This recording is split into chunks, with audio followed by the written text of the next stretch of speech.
یہ قصہ ایک پرانے جنگل کا ہے جہاں بلال نامی ایک لکڑہارا لکڑیاں کاٹنے جایا کرتا تھا۔ بلال کی عمر لگ بھگ 50 سال تھی۔ وہ ایک سادہ آدمی تھا۔ اسی جنگل میں ایک پرانا کنواں تھا۔ یہ کنواں اتنا پرانا تھا کہ گاؤں کے لوگ اس کا نام لینے سے بھی گھبراتے تھے۔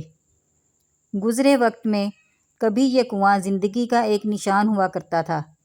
لوگ اس کے پانی سے اپنی پیاس بجھاتے اور دوسری ضروریات پوری کرتے، لیکن وقت گزرنے کے ساتھ ساتھ یہ خوف کی ایک نشانی بن گیا اور اسے درندوں کا کنواں کہا جانے لگا۔ گاؤں کے بڑے بزرگ بتاتے تھے کہ رات کی تاریکی میں کنویں کے گرد کوئی چیز گھومتی ہے جو نظر نہیں آتی، جس کی وجہ سے درختوں کی شاخیں کانپنے لگتی ہیں۔ رات کے وقت یہ کنواں بہت خوفناک منظر پیش کرتا۔ جو مسافر بھولے سے یہاں چلا جاتا وہ راستہ بھٹک جاتا۔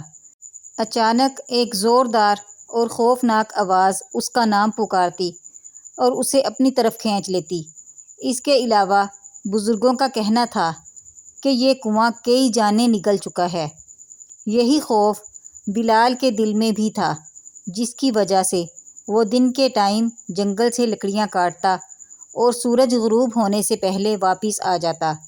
وہ جانتا تھا کہ جو کوئی شخص اس کنویں کے جال میں پھنس جاتا ہے وہ کبھی واپس نہیں آتا۔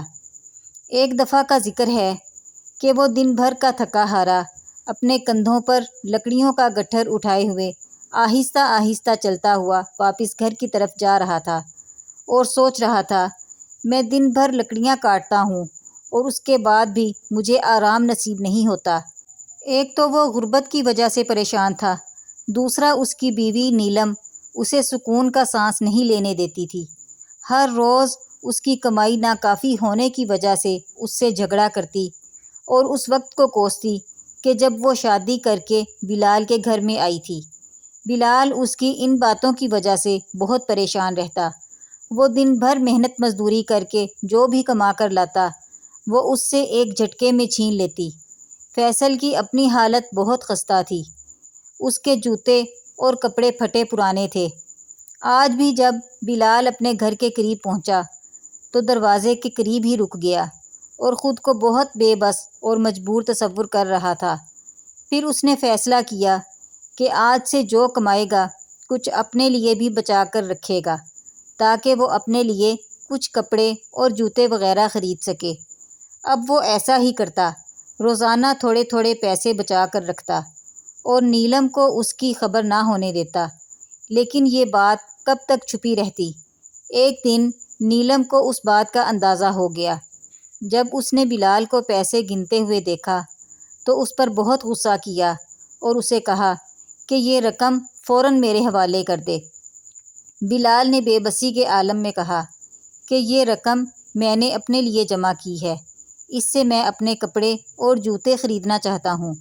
لیکن نیلم نے اس کی ایک نہ سنی، اس کے ساتھ خوب جھگڑا کیا اور اس سے پیسے بھی چھین لیے۔ بلال اپنے آپ کو بے بس محسوس کر رہا تھا اور انتہائی غصے کے عالم میں اس نے ایک فیصلہ کیا۔ شام کا اندھیرا چاروں طرف پھیل چکا تھا۔ بلال اپنے گھر سے نکلا اور جنگل کی طرف چلنا شروع کر دیا۔ وہ اس بات سے بالکل بے خبر تھا کہ اس کا جنگل کی طرف جانا اس کی زندگی ہمیشہ کے لیے بدل دے گا۔ گھر سے نکلتے وقت بلال نیلم سے کہہ گیا تھا کہ میرا پیچھا کرنے کی کوشش مت کرنا۔ لیکن بلال ابھی زیادہ دور نہیں گیا تھا کہ نیلم گدھے پر سوار ہو کر اس کا پیچھا کرنے لگی۔ نیلم بلال کے پیچھے جاتے ہوئے منہ ہی منہ میں بڑبڑا رہی تھی کہ ضرور بلال نے دولت جمع کر کے مجھ سے چھپا رکھی ہے۔ کچھ وقت چلنے کے بعد بلال کو اندازہ ہوا کہ نیلم اس کا پیچھا کر رہی ہے، لیکن وہ جان بوجھ کر انجان بنا جنگل میں جا کر لکڑیاں کاٹنے میں مصروف ہو گیا۔ نیلم ایک جگہ چھپ کر یہ سارا منظر دیکھ رہی تھی۔ نیلم کچھ دیر اسے دیکھتی رہی، پھر جنگل میں ٹہلنا شروع کر دیا، یہاں تک کہ ٹہلتے ٹہلتے وہ اسی کنویں کے پاس جا پہنچی اور کنویں میں جھانکنے ہی والی تھی کہ بلال کی آواز نے اسے چونکا دیا۔ بلال نے اسے خبردار کیا کہ واپس آؤ، اس کنویں کے قریب مت جاؤ، نیلم نے بھی بلال کی آواز سنی، لیکن جان بوجھ کر انجان بنی رہی اور مزید کنویں کی طرف ایک قدم بڑھایا۔ اچانک اس کے قدم لڑکھڑائے اور ایک کالے دھوئیں نے کنویں کو اپنی لپیٹ میں لے لیا، اور پھر اچانک کسی اندیکھی طاقت نے نیلم کو کنویں میں دھکیل دیا اور نیلم کنویں میں جا گری۔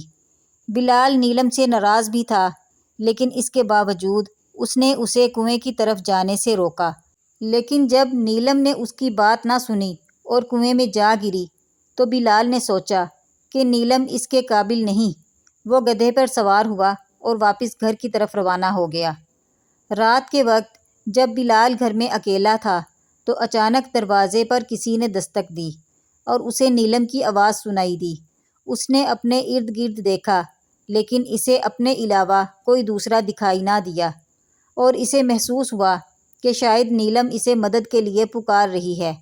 چنانچہ اگلے دن وہ کنویں کے پاس گیا اور ڈرتے ڈرتے کنویں میں جھانکا، لیکن اسے کنویں میں کچھ بھی دکھائی نہ دیا۔ اب اسے پچھتاوا ہو رہا تھا۔ وہ سوچ رہا تھا کہ نیلم جیسی بھی تھی وہ اس کی بیوی تھی، اسے ایسا نہیں کرنا چاہیے تھا۔ وہ ابھی ایسا سوچ ہی رہا تھا کہ کنویں سے عجیب و غریب آوازیں آنا شروع ہو گئیں۔ اسے کبھی نیلم کی آواز آتی اور کبھی کسی اور مخلوق کی بھاری آوازیں سنائی دیتیں، لیکن اسے اس بات کی تسلی ہوئی کہ نیلم ابھی زندہ ہے۔ اس نے ایک رسی لی اور اسے کنویں میں لٹکایا، پھر آواز دی کہ نیلم، اگر تم مجھے سن سکتی ہو تو اس رسی کو تھام لو۔ اچانک رسی تن گئی، جیسے کسی نے اسے مضبوطی سے تھام لیا ہو۔ بلال نے پورا زور لگایا اور رسی کو کھینچنے لگا، یہاں تک کہ رسی کو کھینچتے کھینچتے اس کی سانس پھول گئی۔ بلال یہ دیکھ کر بہت پریشان ہوا کہ رسی کے ساتھ ایک بھاری جن باہر آ گیا تھا۔ جن نے بلال سے کہا کہ مجھ سے مت گھبراؤ، تم نے ایک بہت بڑے عذاب سے میری جان چھڑائی ہے۔ آج سے میں تمہارا غلام ہوں اور تمہارا ہر حکم مانوں گا۔ بلال نے کہا کہ میں نے کیسے تمہاری بھاری عذاب سے جان چھڑائی ہے؟ جن نے جواب دیا کہ میں بہت عرصے سے اس کنویں میں بڑے آرام کی نیند سو رہا تھا، لیکن کل رات سے پہلے میری زندگی میں کوئی پریشانی نہیں تھی۔ ہاں، میں مانتا ہوں کہ کبھی کبھی شرارت کرتا اور مسافروں کو راستہ بھٹکا دیتا، لیکن اس سے پہلے کبھی کسی مسافر نے مجھے کوئی تکلیف نہیں دی تھی۔ لیکن کل رات ایک عورت مجھ پر آ گری۔ اس نے مجھ پر اتنا چیخنا اور چلانا شروع کر دیا کہ میں پریشان ہو گیا، اور جب تم نے رسی نیچے پھینکی تو میں نے اسے تھام لیا اور باہر نکل آیا۔ تم نے میری پریشانی کو دور کیا، میں تمہیں انعام دینا چاہتا ہوں۔ اس کے بعد اس نے 3 پتے نکالے اور بلال سے بولا، میں اب شہزادی کے جسم میں داخل ہو جاؤں گا اور وہ بیمار ہو جائے گی۔ بادشاہ تمام حکیموں اور طبیبوں کو بلائے گا، لیکن کوئی بھی اس کا علاج نہیں کر پائے گا۔ جب تمہارے تک شہزادی کے بیمار ہونے کی خبر پہنچے تو تم دربار میں چلے جانا اور یہ 3 پتے شہزادی کی پیشانی پر رکھنا۔ میں اس کے جسم سے نکل جاؤں گا اور شہزادی تندرست ہو جائے گی۔ بادشاہ تم سے بہت خوش ہوگا، وہ تمہیں انعام و اکرام سے نوازے گا۔ بلال کو جن کی تجویز بہت پسند آئی۔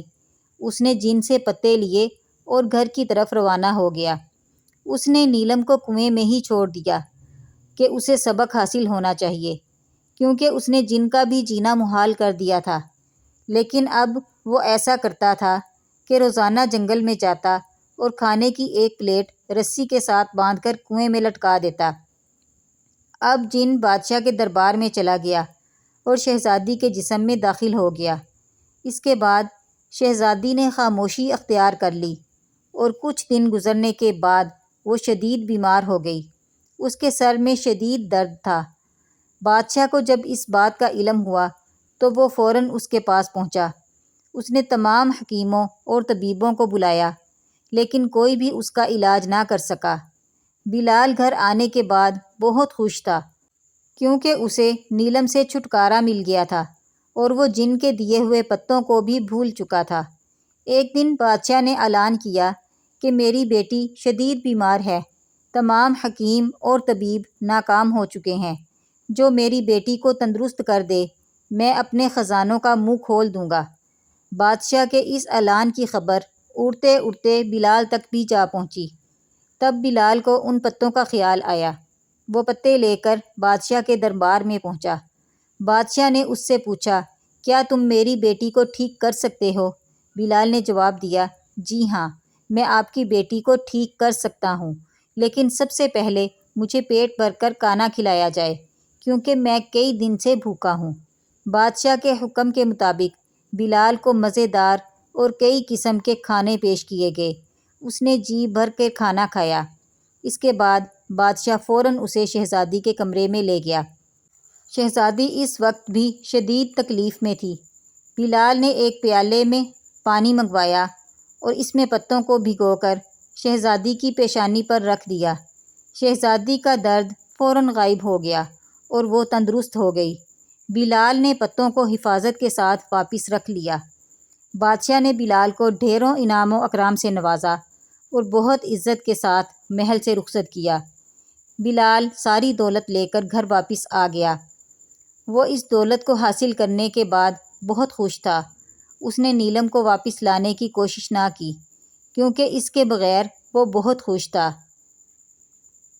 اسی طرح دن گزر رہے تھے کہ ایک دفعہ بادشاہ نے اعلان کیا کہ میرے پڑوسی ملک کا بادشاہ جو میرا دوست ہے، اس کی بیٹی شدید بیمار ہے اور اسے وہی تکلیف ہے جو کبھی میری بیٹی کو ہوئی تھی۔ کیا کوئی اس لکڑہارے کا پتہ بتا سکتا ہے جو شہزادی کو ٹھیک کر دے؟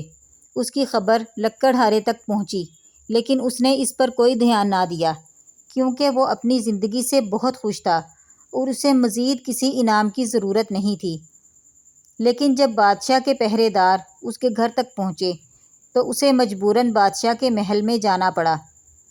جب وہ شہزادی کے کمرے میں پہنچا تو شہزادی پہلے والی شہزادی کی طرح ہی شدید تکلیف میں تھی۔